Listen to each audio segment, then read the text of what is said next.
La migración es un fenómeno creciente y heterogéneo, cuyas causas y consecuencias están profundamente ligadas a la situación local y global.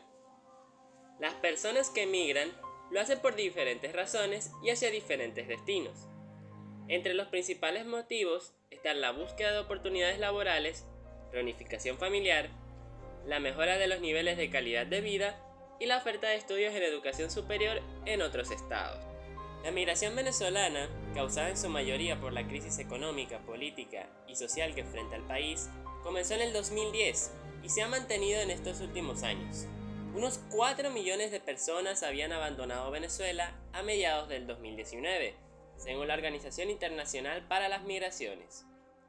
Aunque esta problemática económica viene gestándose desde hacía ya un tiempo, durante la época denominada la Venezuela Saudí, habiendo usado las divisas obtenidas por petróleos de Venezuela para un sinfín de programas sociales y obras públicas que, sin un sector económico más robusto que respaldase todos estos gastos, crearían un déficit que poco a poco incrementaría cual burbuja para reventar tiempo después, como consecuencia de los grandes excesos de un Estado paternalista que, a su vez, fue irresponsable en la administración del dinero público. Me toca recibir una economía desajustada y con signos de graves desequilibrios estructurales y de presiones inflacionarias y especulativas que han erosionado alarmantemente la capacidad adquisitiva de las clases medias y de los innumerables núcleos marginales del país. Recibo una Venezuela hipotecada. Recibo una Venezuela hipotecada. Fue la forma en cómo se refirió el presidente Luis Herrera Campins en su toma de posesión en 1979. Y no se equivocaba al respecto. Venezuela había sido hasta entonces un estado rentista, donde el petróleo representaba una buena parte de los ingresos estatales al haber sido este recurso nacionalizado durante el gobierno de su antecesor, Carlos Andrés Pérez. El petróleo mueve hoy la historia. Debemos movernos con ella. ¡Manos a la obra! Esta afirmación no solo quedaría en el discurso, sino que esta se evidenció en la crisis del Viernes Negro de 1982, cuyas consecuencias, 42 años después, se ven reflejadas en la situación económica y política de Venezuela.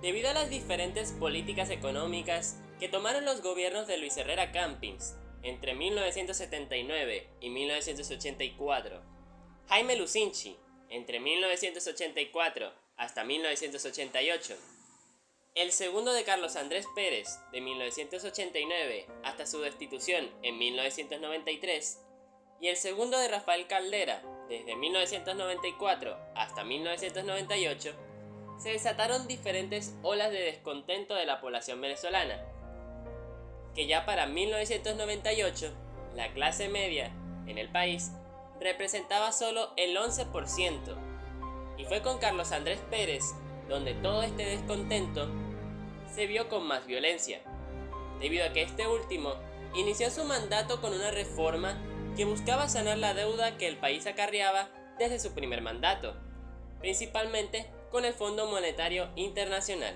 afectando, sin buscarlo, al bolsillo del venezolano, que ya venía sufriendo por casi 10 años la consecuencia de la bonanza petrolera. El Gran Viraje buscaba sanar los déficits aumentando varios impuestos y tarifas y liberando al Estado de varias cargas presupuestales al liberalizar la economía y promoviendo el interés del ciudadano a la producción agraria con un sueldo mínimo diferente para el sector urbano e industrial. El descontento no se hizo esperar, dado a que el venezolano, para ese entonces, no contaba con los ingresos suficientes para afrontar dicha medida a largo plazo, por lo que iniciaron una serie de protestas, las cuales fueron escalando fácilmente a la violencia, y este episodio en la historia venezolana se le conoce como el Caracazo. Los disturbios se iniciaron en Guarenas, una ciudad ubicada a 25 kilómetros al este de Caracas. Inicialmente en forma de protestas, la mañana del 27 de febrero de 1989, cuando comenzó a haber problemas de transporte hacia la capital, la cual es Caracas. En un principio, pareció una protesta de los usuarios por la subida del precio del transporte y de los transportistas porque esa subida les parecía escasa.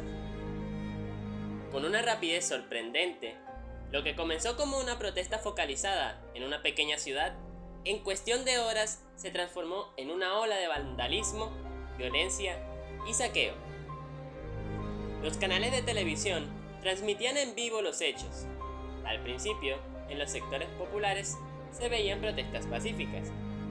Incluso existen videos en los que se ve a la policía metropolitana intentando poner el orden a los saqueos para evitar la violencia.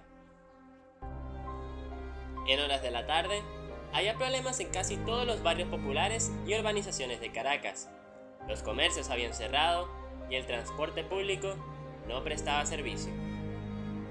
Desbordado por los saqueos, el gobierno declaró el toque de queda, militarizó las ciudades principales y controló la ola de vandalismo.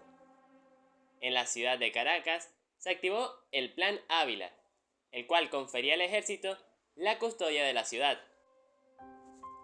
habilitándolos para el uso de armas de guerra al momento de contener el motín, los saqueos y el vandalismo. El presidente de la República, Carlos Andrés Pérez, ordenó la suspensión de las garantías constitucionales y el toque de queda, cuyo horario fue establecido de 6 a.m. a 6 p.m. Después de lo acontecido ese 27 de febrero, la situación económica y política quedaría marcada para siempre, con dos intentos de golpe de Estado liderados por el teniente coronel Hugo Rafael Chávez Frías. La madrugada del 4 de febrero de 1992, la ciudad capital se convierte en un campo de batalla, cuando el batallón de paracaidistas José Leonardo Chirinos se subleva y toman por asalto lugares clave como el Palacio de Miraflores y la casa presidencial conocida como La Casona. Los participantes, pertenecientes a 10 batallones, formaban parte de las guarniciones militares de los estados Aragua, Carabobo, Miranda, Zulia y el Distrito Federal, y fueron dirigidos por los jóvenes oficiales encabezados por Hugo Rafael Chávez Frías, Francisco Arias Cárdenas, Joel Acosta Chirinos, Jesús Urdaneta y Jesús Miguel Ortiz Contreras. Este grupo formaba parte de una organización conocida como el Movimiento Bolivariano Revolucionario 200, o por sus siglas MBR 200, con una ideología política influenciada por el pensamiento de Simón Bolívar. Si bien este levantamiento fue contenido, el 27 de noviembre ocurriría un segundo intento que involucraría a la Fuerza Aérea Venezolana y al mismo movimiento que unos meses atrás lideró el 4 de febrero, y llevarían a cabo una serie de bombardeos a población civil y objetivos militares, pero que a pesar de su naturaleza aún más violenta, sus objetivos nuevamente no fueron obtenidos. En este momento, cuando uno de los aviones Bronco intenta lanzar cohetes exactamente en el momento que cayendo uno de los cohetes cerca del barato. En estos momentos, señores, ustedes pueden observar cómo acaba de caer un cohete cerca del Palacio de Miraflores. Chávez se vería beneficiado al haberse creado en él una figura de mártir que desembocaría en su elección como presidente en 1998, después de ser perdonado por el gobierno de Rafael Caldera en 1994, y la crisis bancaria de este mismo año dejaría a varios venezolanos sin acceso a su dinero debido a que los bancos cerrarían de forma súbita. Si bien estos se comprometieron en devolver el 100% del dinero de cada uno de los usuarios, con una devaluación constante, la capacidad adquisitiva del beneficiario se vería reducida. Señor comandante Hugo Chávez Frías, ante Dios y ante la patria, ¿jura usted cumplir fielmente los deberes inherentes al cargo de presidente constitucional de Venezuela y cumplir y hacer cumplir la Constitución y las leyes de la República? Juro delante de Dios, juro delante de la patria, juro delante de mi pueblo que sobre esta moribunda Constitución haré cumplir, impulsaré las transformaciones democráticas necesarias para que la República Nueva tenga una carta magna adecuada a los nuevos tiempos. Lo juro. Si así lo hiciere,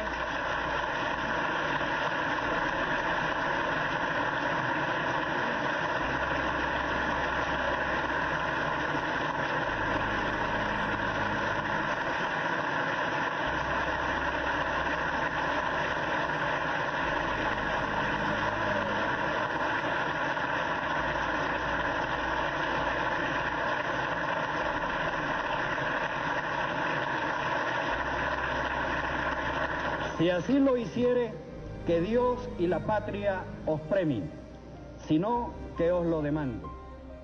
Durante los más de 20 años del gobierno del Partido Socialista Unido de Venezuela, esta situación no hizo más que agravarse, ya que la política rentista seguía en pie después de haber demostrado sus fallas. Aunque es innegable que durante los 2000 Venezuela tuvo un crecimiento económico, este fue debido al alza del petróleo por la crisis que pasaba en Medio Oriente, por lo que el dinero recaudado por Petróleos de Venezuela se iría para ampliar más el déficit mediante programas sociales los cuales, luego de dejar de recibir las divisas, se desplomarían. Desde la llegada del chavismo hasta la actualidad, la represión política ha ido en aumento dadas las características totalitarias de un gobierno militarista como pretendió Chávez desde un principio, con los intentos de golpes de Estado de 1992. Su muerte en 2013 y la llegada de su sucesor en 2014, Nicolás Maduro Moros, han sumido al país en una persecución política sin precedentes, la cual ha afectado inclusive a menores de edad, quienes han sido retenidos de forma ilegal por expresarse en contra del gobierno, por lo que muchas familias, y principalmente jóvenes, ven en la migración un escape de un estilo de vida cuanto menos inhumano.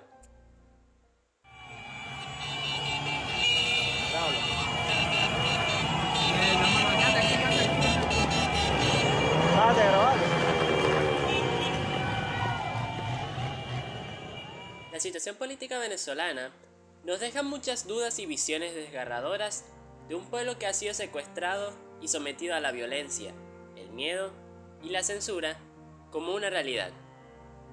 Las familias enteras que huyen de una realidad como esa, debemos verlas como lo que son, guerreros que solo buscan lo mejor para los que más aman, atreviéndose a hacer lo que sea para salir adelante.